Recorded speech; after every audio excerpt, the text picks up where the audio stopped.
धाकड़ खबर, बेखौफसुमा बेबाक अंदाज। धाकड़ खबर के न्यूज़ रूम से मैं आपके साथ हूं अकरम रईस खान। कोर्ट संबंधित खबरों का ताज़ा बुलेटिन लेकर एक बार फिर से आपके सामने हाजिर हो गया हूं। आज के बुलेटिन में 7 अहम खबरें जिनसे आपको रूबरू कराने जा रहा हूं। इस बुलेटिन की डिमांड आप लोग बहुत ज़्यादा करते हैं, कमेंट्स में भी करते हैं, फ़ोन करके भी परेशान करना शुरू कर देते हैं। हालांकि परेशान वाला वर्ड अल्फाज नहीं बोलना चाहिए, मेरा काम है, मुझे करना चाहिए, लेकिन आप समझ सकते हैं कि खबरें आजकल इतनी है क्योंकि भोपू मीडिया के दलाल चाटुकार दंगाई पत्रकार खबर नहीं दिखा रहे हैं। उन खबरों पर काम करना, उनको समझना, निकालना, आपके सामने रखना बहुत टाइम लगता है और मैन पावर उतनी है नहीं, क्योंकि भोपू मीडिया की तरह बड़ा सारा स्टूडियो तो है नहीं, बड़े सारे लोग तो हैं नहीं न्यूज़ रूम के अंदर। 4-5 लोग गिनती के हैं, वो रिसर्च भी करते हैं, निकालते भी हैं, बताते भी हैं, पढ़ते भी हैं, समझते भी हैं, एडिट भी करते हैं, अपलोड भी करते हैं। बहुत लंबी प्रक्रिया। आप सोचेंगे क्या कहानी सुनाने लग गया, क्योंकि लोग अब बोर हो जाते हैं। आजकल लोगों को इन सब चीज़ों में मज़ा नहीं आता। लोगों को मज़ा ये है कि 10 मिनट में 50 खबरें उनके सामने आ जाएँ। हम भी अपनी कहानी बंद करते हैं, शुरुआत करते हैं बुलेटिन की पहली खबर के साथ। काफ़ी महत्वपूर्ण खबर है, दिल्ली हाईकोर्ट से हमारे पास आ रही है। हाथरस पीड़िता याद है आपको? 14 सितंबर को उत्तर प्रदेश के हाथरस में 2020 का ये मामला, ज़्यादा पुराना नहीं है, लोगों की याददाश्त बहुत पुरानी नहीं रहती है, ये हमें पता है भारतीयों की। वहाँ खेत में गई इस लड़की के साथ दरिंदगी की गई थी, गैंगरेप किया गया और बाद में इसकी रीढ़ की हड्डी और गले की हड्डी तोड़ दी गई, जिससे उपचार के दौरान इसकी मौत हो गई। हालांकि पहले 15 दिनों तक इसको उत्तर प्रदेश में ही रखकर इसकी हालत ख़राब कर दी गई। बाद में नाम के तौर पर इसे दिल्ली के सफदरजंग अस्पताल लाया गया और जहां इसकी मौत हो गई। उसके बाद रही सही कसर पुलिस वालों ने पूरी कर दी। उन्होंने रात को ही इसके शव का कथित तौर पे वो अंतिम संस्कार कर दिया। जलती हुई चिता पूरी दुनिया ने देखी है, उसी को कहते हैं हाथरस पीड़िता। इस मामले में पहले आरोपी को बचाने की कोशिश की गई, लेकिन बाद में जब सीबीआई जांच शुरू हुई तो सीबीआई ने सबको आरोपी बना दिया। सभी के सभी जेल में, चार्जशीट उनके खिलाफ हो चुकी है। अब यहाँ मैं क्या कहानी बता रहा हूँ, इतनी लंबी चीज़ें तो बता दी। तो कहानी भैया ये है कि उस दौरान एक महिला का फोटो सोशल मीडिया पर वायरल कर दिया गया। कहा गया कि ये है हाथरस पीड़िता, देखिए इस बेटी के साथ, दलित समाज की इस बेटी के साथ ये सब कुछ हुआ। क्योंकि सोशल मीडिया पर आजकल एक ऐसा वर्ग पैदा हो गया है, खासकर जिन्हें पत्रकारिता की ABCD तो पता नहीं है, लेकिन पत्रकार बनने चले हैं। मुंह के आगे खुला मैदान है, कुछ भी बोलते रहिए। कहीं से कुछ सीख के नहीं आए हैं, किसी गुरु की कभी जूतियां सीधी नहीं की हैं, तो कुछ भी कर सकते हैं वो। तो उन्होंने फोटो वायरल कर दिया।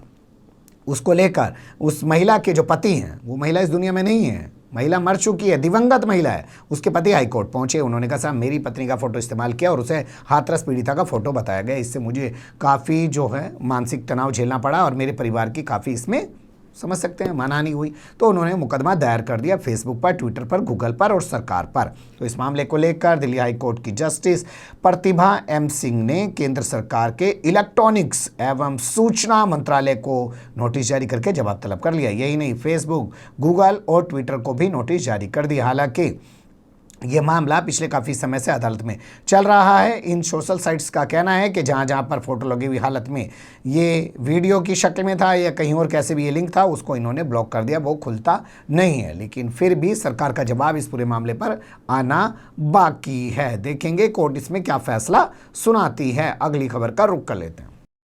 RT-PCR तो जानते होंगे ना, कोरोना के जाँच के लिए सबसे पहले होने वाली टेस्ट को RT-PCR कहते हैं। तो RT-PCR की जो कीमत है वो घटाकर कम कर दी गई है। अब वो कीमत बढ़वाने के लिए जो पैथोलॉजिस्ट हैं, जिनकी पैथोलॉजी लैब होती है, वो पहुंच गए हैं दिल्ली हाईकोर्ट। दिल्ली हाईकोर्ट के अंदर उन्होंने एक पिटीशन दाखिल की है। उन्होंने कहा एक बात बताइए साहब, इन्होंने पैसे बहुत कम कर दिए हैं। अब ऐसे में क्या होगा कि RT-PCR जो जांच है वो सही तरीके से लैब वाले नहीं करेंगे। 800 रुपये की कीमत कर दी गई है।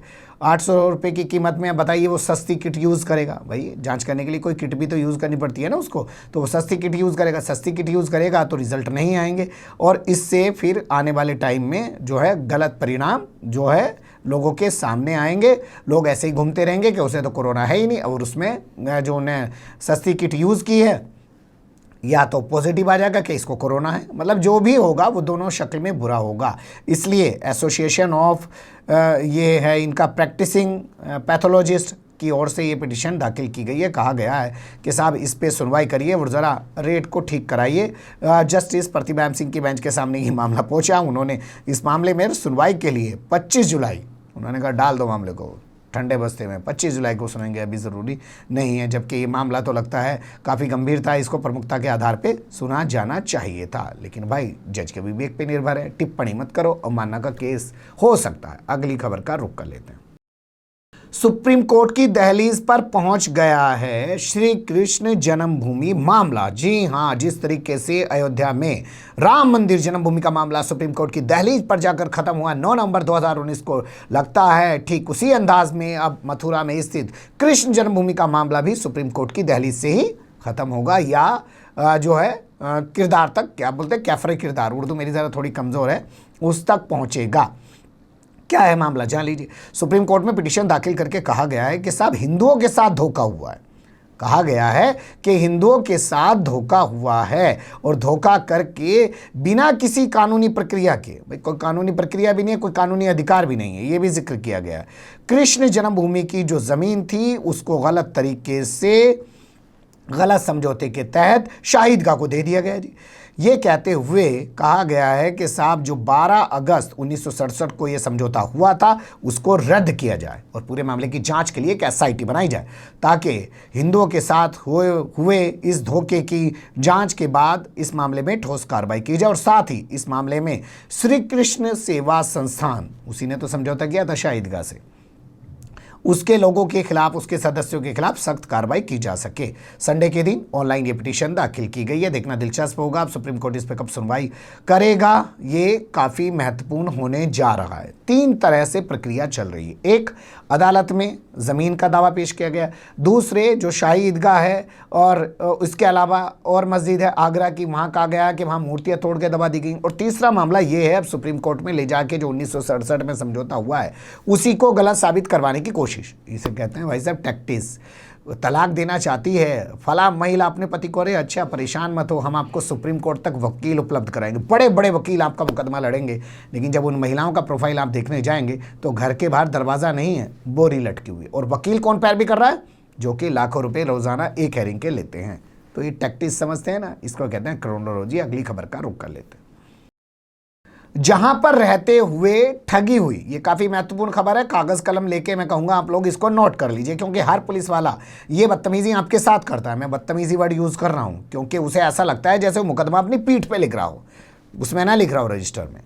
जहां पर हुई ठगी वहीं की पुलिस करेगी जांच। ये बड़ी जजमेंट हमारे पास आ रही है दिल्ली के कड़कड़डुमा कोर्ट से। दिल्ली के कड़कड़डुमा कोर्ट में सत्र न्यायाधीश, या यूं कहें डिस्ट्रिक्ट जज जो हैं रितेश सिंह, उन्होंने ये फैसला दिया है। और ये फैसला देते हुए उन्होंने निचली अदालत यानी कि लोअर कोर्ट के उस फैसले को पलट दिया, जिसके मुताबिक कहा गया था कि असल में जो दिल्ली के रहने वाला शख्स है उसके साथ जो ठगी हुई है वो चेन्नई में बैठकर हुई है। चेन्नई में बैठे ठगों ने उसके साथ ठगी की है, तो मुकदमा दर्ज कराने के लिए उसको चेन्नई जाना चाहिए। दिल्ली पुलिस मुकदमा दर्ज नहीं करेगी।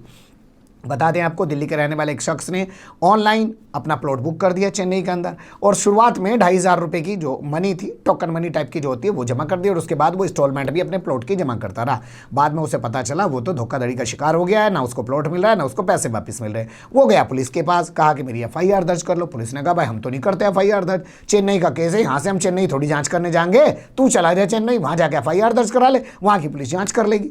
ये चले गए फिर कोर्ट। 156(3) में आपको पता है अदालत में जाने का अधिकार होता है, तो वहाँ चले गए। वहाँ पे इन्होंने अर्जी लगा दी। निचली अदालत ने कहा सही तो कह रही दिल्ली पुलिस, कार्य क्षेत्र यहाँ का नहीं है, धोखाधड़ी जहाँ पे हुई वो चेन्नई में हुई है, तो इसको FIR नहीं दर्ज कराई जाने का आदेश दिया जा सकता। तो ये पहुँच गए सेशन में। सेशन ने सुन लिया पूरे मामले को, और सेशन ने कहा कि भैया एक बात बताओ, इस बंदे ने यहाँ बैठ के डील करी सारी। नंबर 1, इसकी फ़ोन की लोकेशन ये बता रही है कि हाँ। नंबर 2, इसने जो बैंक इस्तेमाल किया, जो पैसा ट्रांसफ़र किया, वो यहाँ का है, यहीं से ट्रांजैक्शन हुई। नंबर 3, जो ईमेल वगैरह आई हैं उसका जवाब जो है वो ऑनलाइन दिया गया है। ऑनलाइन ईमेल आती है, आप लोग जानते हैं। तो जब इसने ऑनलाइन डील करी है और यहाँ बैठ के डील करी है और धोखाधड़ी इसके साथ हुई है, तो FIR यहाँ की पुलिस को दर्ज करनी पड़ेगी। ये बहुत बड़ी नज़ीर है।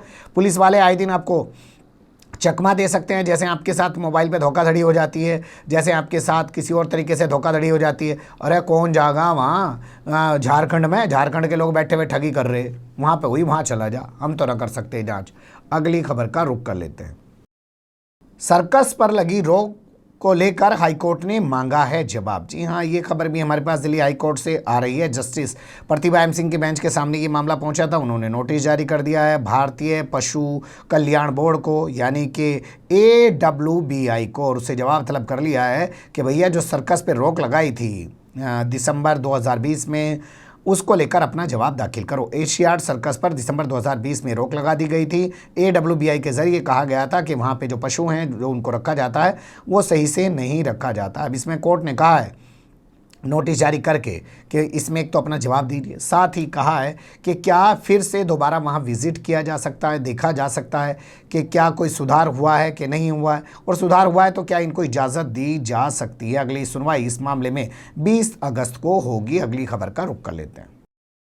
मेनका गांधी को तो आप लोग जानते होंगे, लेकिन उनकी बहन को नहीं जानते होंगे। लेकिन उनकी बहन से जुड़ी हुई खबर मैं आपके सामने रख रहा हूं। अब जरूर उनकी बहन को जान जाइए। उनकी बहन का नाम अंबिका शुक्ला है। अब इस पर मत जाइए, उनका नाम मेनका गांधी और इनका नाम अंबिका शुक्ला। बड़े लोगों के यहाँ ऐसा ही होता है। तो अंबिका शुक्ला के खिलाफ FIR दर्ज नहीं होगी। FIR दर्ज होने पर दिल्ली हाई कोर्ट ने रोक लगा दी है। निचली अदालत ने उनके खिलाफ FIR दर्ज करने का आदेश सुना दिया था। अब आप कहेंगे भैया कहानी तो पूरी बता दी, किस मामले में FIR दर्ज होती ये भी तो बता दो। तो मोती नगर में एक दुकान थी जहाँ पे तोता, तीतर, बिल्लियाँ, तमाम तरह के पशु बेचे जाते थे। ये मेनका गांधी की जो बहन है अंबिका शुक्ला, ये पहुँच गई। इन्होंने कहा यहाँ तो पक्षियों के साथ अन्याय हो रहा है। पुलिस को लेकर वहाँ छापेमारी करी। वहाँ से 30 पक्षी जो है पकड़ लिए। मोती नगर थाने में बाकायदा FIR दर्ज करा दी इस बाबत। लेकिन जो पार्शियन 3 बिल्लियां पकड़ी गई थी वो एक महिला को दे दी। तो जो दुकानदार था जिसके खिलाफ FIR दर्ज हुई थी वो अपने वकील के जरिए कोर्ट पहुंच गया। उसने कहा साहब एक बात बताओ, उस महिला को जो बिल्लियां दी गई हैं वो आखिर किस आधार पर दी गई? क्या वो महिला इनकी मालकिन है? क्यों दी गई उस महिला को? ये एक अपराध है, इनके खिलाफ FIR दर्ज की जानी चाहिए। तो अदालत ने जो है फिलहाल जो आदेश दिया था उस पर हाईकोर्ट ने रोक लगा दी है 3 हफ्ते के लिए कि अभी इन पर जो है FIR दर्ज नहीं की जाएगी। उसके बाद ये मामला देखा जाएगा। 30 मार्च का ये इसी साल का मामला बताया जा रहा है। अब बताया रहा है बेचारे की दुकान भी लुट गई, बिल्लियां भी चली गई, FIR भी दर्ज नहीं हो रही। इनके मज़े आ रहे हैं, इनके खिलाफ FIR भी नहीं हो पा रही है। अगली खबर का रुख कर लेते हैं। कोरोना वैक्सीन के एक्सपोर्ट पर रोक लगाने के लिए एक पिटीशन दाखिल की गई है। अब देखेंगे उस पर कोर्ट कब सुनवाई करेगा। कांग्रेस के वरिष्ठ नेता हैं और पूर्व केंद्रीय मंत्री भी हैं, नाम है उनका अश्विनी कुमार। उनकी ओर से सुप्रीम कोर्ट को एक लेटर लिखा गया, कहा कि मेरे लेटर को ही आप जो है पिटीशन मान लीजिए और मैं आपसे डिमांड करता हूँ कि जो वैक्सीन है उसके जो आयात पर रोक लगी हुई है उसको मंजूरी दी जाए और उसके निर्यात पर जो है जो एक्सपोर्ट करने पर है उस पर रोक लगाई जाए। ये तमाम मांग इन्होंने की है, यानी कि एक्सपोर्ट करने पर तो रोक लगा दो, यहाँ से बाहर ना जाए और बाहर से जो है वैक्सीन मंगाने की व्यवस्था की जाए। इसके अलावा जो उम्र की समय सीमा है उसको भी समाप्त करने की इन्होंने मांग की है। देखना दिलचस्प होगा किस तरीके का फैसला सुप्रीम कोर्ट से इनके पत्र पर आता है। क्या इनके पत्र को याचिका यानी कि पिटीशन समझा जाता है या नहीं? आप बने रहिएगा धाकड़ खबर के साथ। फिलहाल कमेंट्स के रूप में आप लोग अपनी राय दे सकते हैं, खबर को लाइक कर सकते हैं, चैनल को सब्सक्राइब कर सकते हैं और ज़्यादा से ज़्यादा हमारी खबरों को शेयर कर सकते हैं। फिर ऐसे ही किसी सुलगते हुए या उलझते मुद्दे लेकर मैं आपके सामने हूँगा हाजिर। फिलहाल अभी मुझे दें इजाज़त।